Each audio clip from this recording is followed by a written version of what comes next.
friends. Welcome back to Wit and Wisdom with Miss G. I hope you had a wonderful 3-day weekend. I hope you relaxed. I hope you went out, maybe, to the park or something. I know we can't really go out, but maybe you did something to enjoy the sun when it was sunny.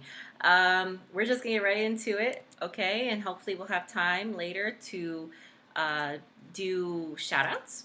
So long and complicated, but here we go.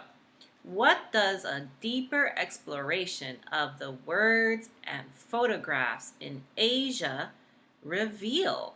So, lots of big words, right? And lots of complicated words, but we can understand what it means. What does a deeper exploration, that means exploring, right? What does exploring a little bit more, understanding a little bit more, the words and photographs, the pictures in Asia reveal? So what does looking at the pictures and the words teach us about Asia? That's basically it, friends. So that means we are on our way to Asia. So looking at the front cover of Asia, is this a photograph or a drawing?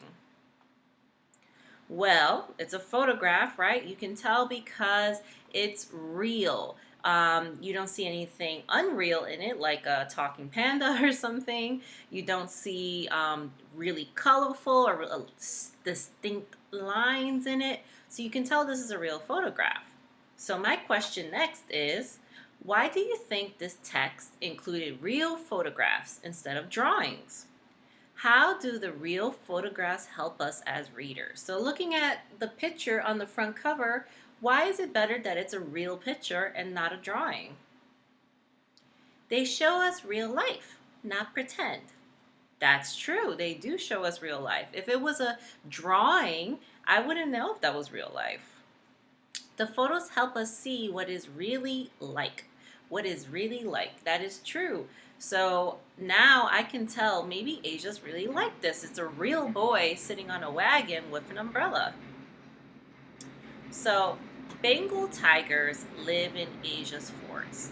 Tigers are good hunters and like to swim. Pictures add additional detail to the text, right? It helps us see what these things look like in real life.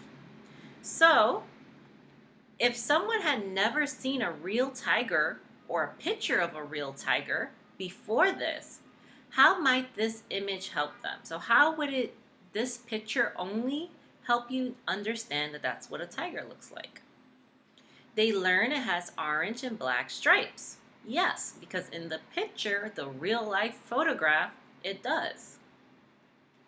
They can see what the tiger looks like so they know next time.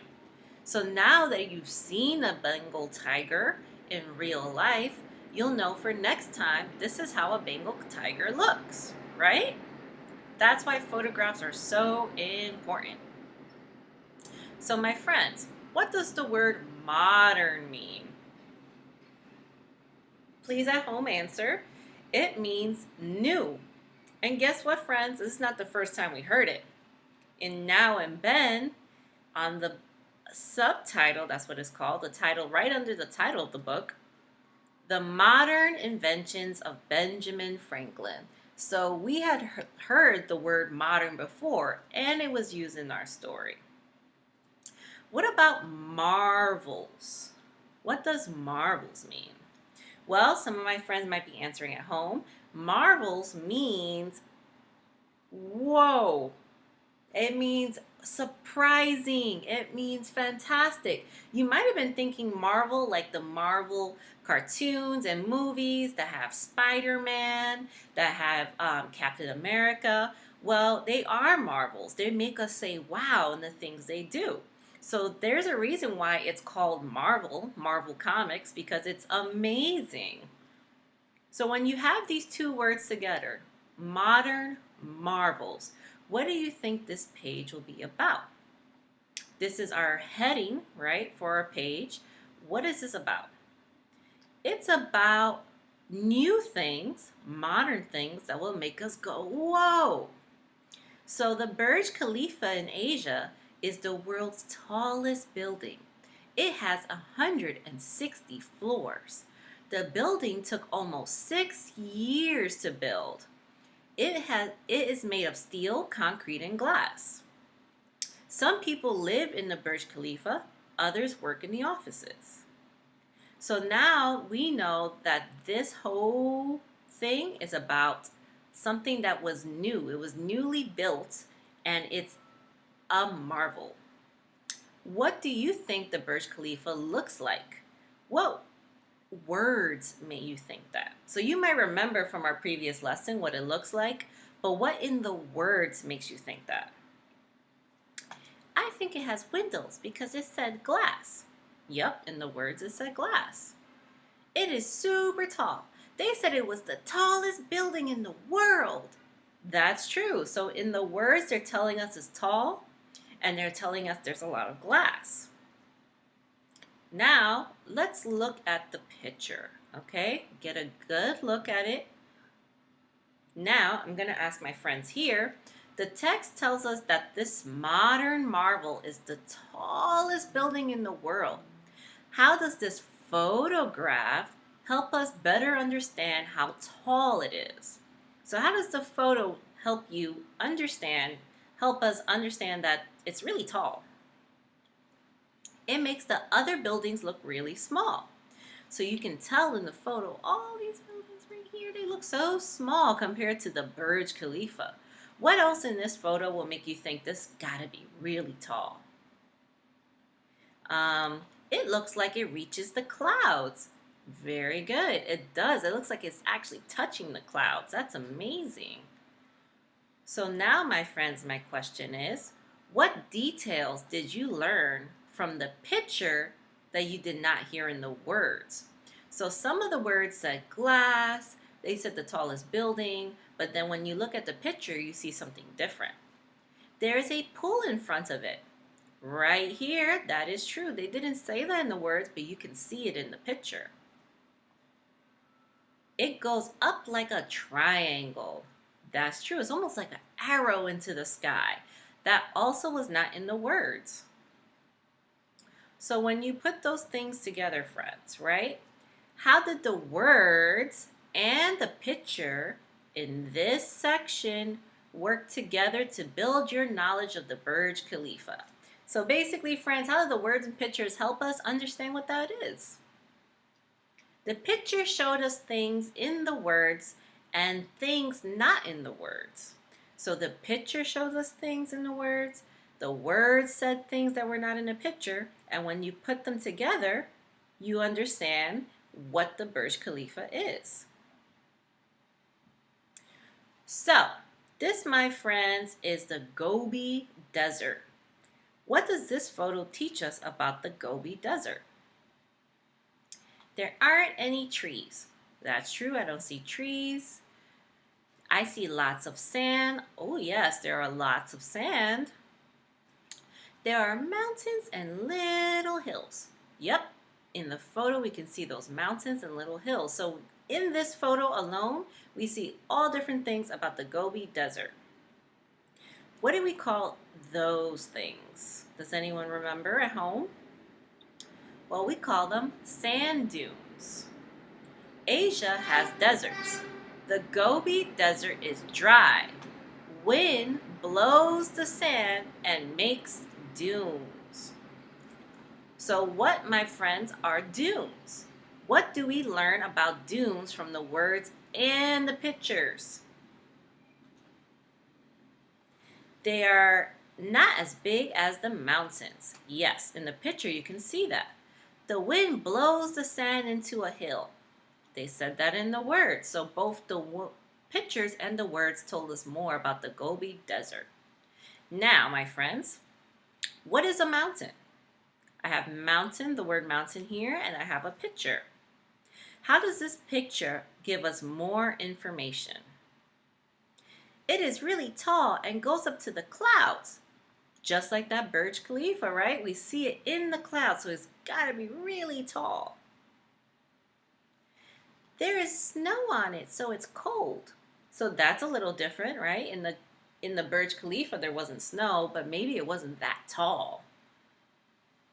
So at the end of our text, We have here mountain and dunes right next to each other.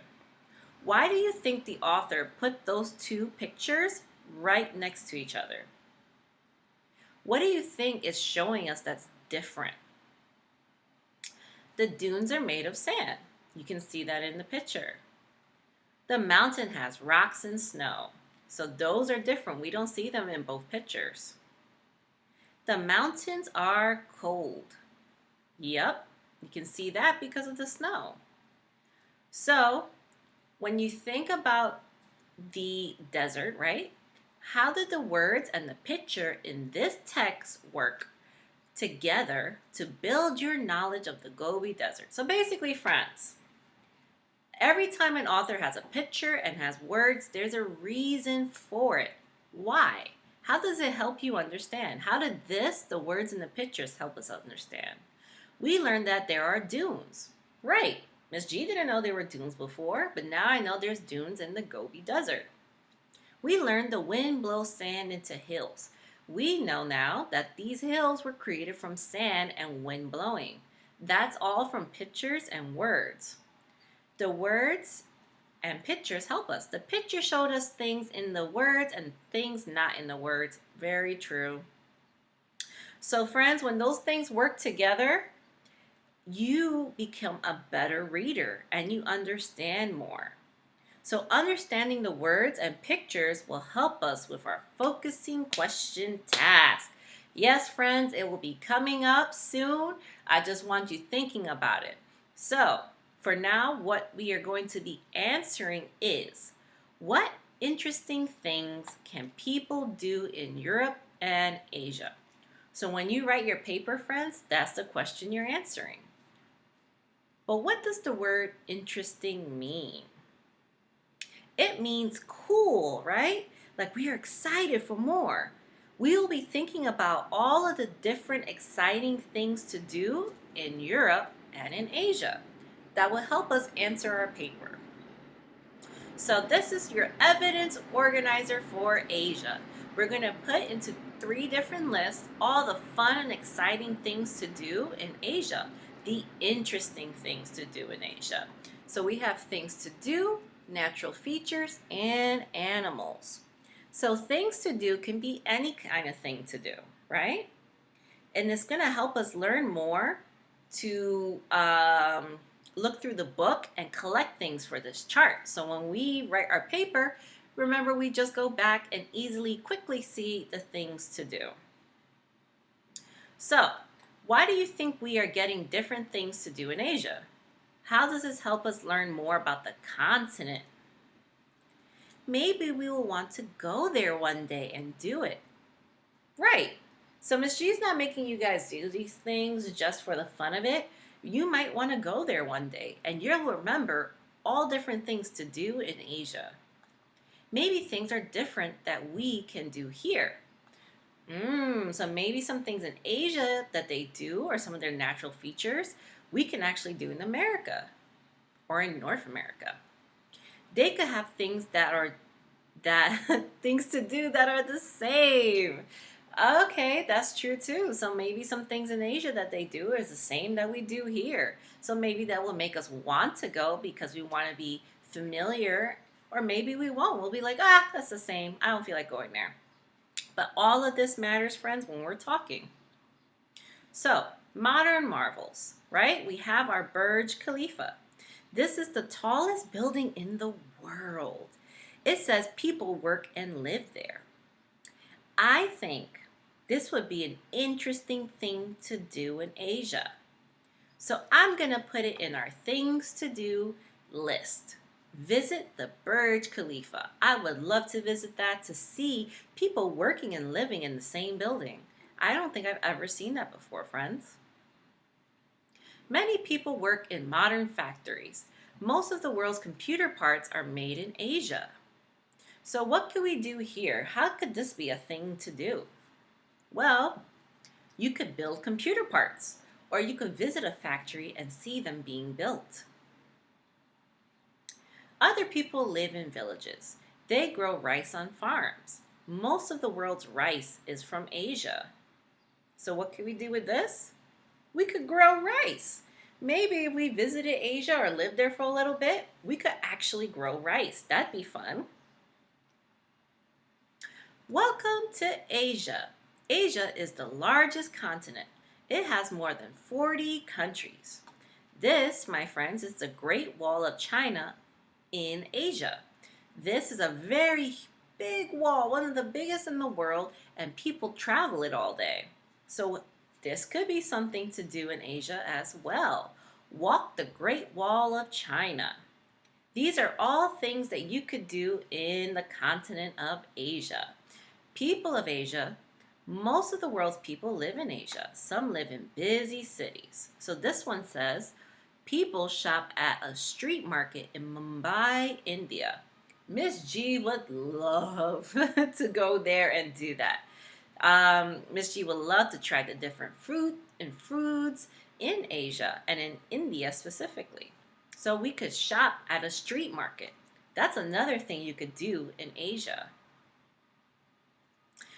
So, since we're going to be answering the question, what interesting things you could do in Asia and Europe, it is your opinion. So, what is an opinion?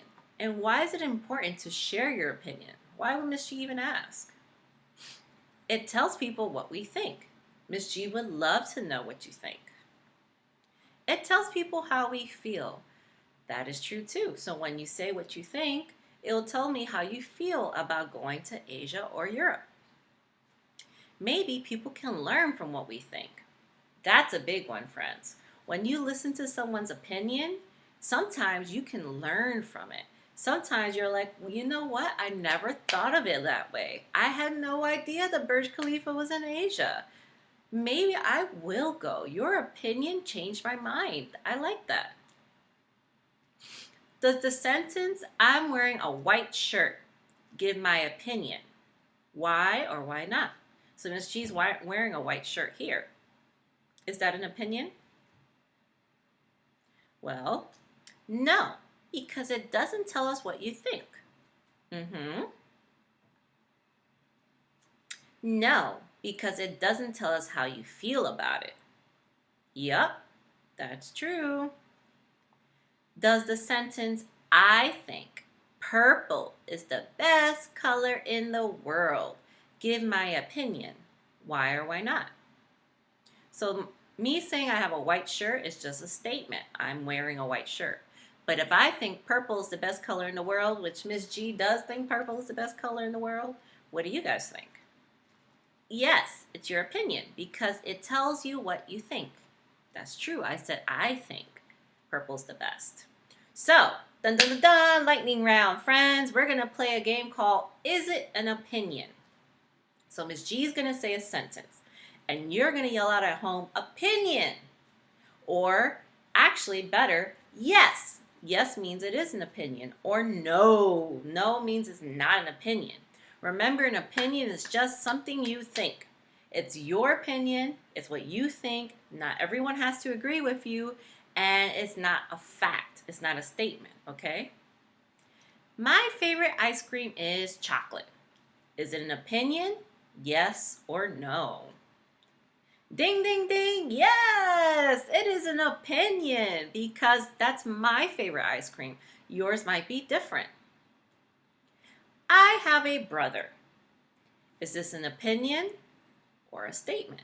Yes or no? Is this an opinion? I have a brother. Ding, ding, ding. No. No, it is not an opinion, friends. Why? Because I actually do have a brother. This is me and my brother at the pool, actually, a long time ago. So it's not an opinion. It's just fact. I do have a brother. So that statement, I have a brother, is just a statement. It's not my opinion. I think the best sport to play is baseball. Yes, that's my opinion. No, that's not an opinion. Yes, yes, it is an opinion. I think it's the best sport. You might not think it's the same. You might think something different. Asia is the best continent in the world. And here, friends, this is a map of just Asia and all the countries in Asia. Is that my opinion or is that not an opinion? Yes, that's an opinion. I think Asia is the best continent in the world, but you might not think the same. Actually, Miss G does love North America, but you know, that's my opinion. I think the most interesting place to see in Asia is the Gobi Desert. Yes, that's an opinion. No, that's not an opinion. Yes, that is an opinion. Why? Because I think it's the most interesting place. You might not agree. You might think something different. That's what makes an opinion. Ooh, now, lightning round. Ding, ding, ding. I think I'll drink some water now. Is that my opinion? Yes or no? How about no? No, it's not an opinion. Why? Because it's not telling you how I think or feel or what I think about water. It's just that I'm going to have some water. It's just a statement, friends. So let's look at another question. Which animal from Asia is your favorite? The giant panda or the Bengal tiger? So, thinking about this, friends, what I would love for you to do is call out at home what you think is the best and why. Miss G thinks that I love seeing a panda eat bamboo. I think it looks really funny, and pandas are so cute. But learning that tigers love to swim and they're excellent hunters is really cool. And I think the stripes on it are really cool. And so I'm going to say, I think the Bengal tiger is my favorite animal from Asia. You at home can answer as well. And if you go on the Google Chats with us today, you guys can tell us which one is your favorite, the giant panda or the Bengal tiger. Okay? Alrighty, friends, that's it for today. But let's do some quick shout outs. Our first shout out is Jada Lee. Go ahead, Jada Lee. My name is Jada Lee, and today's date is 5/13-2020. And today I'm going to be working on communication then and now. Communication has changed long ago. A form of communication was by radio. Now a form of communication is by television.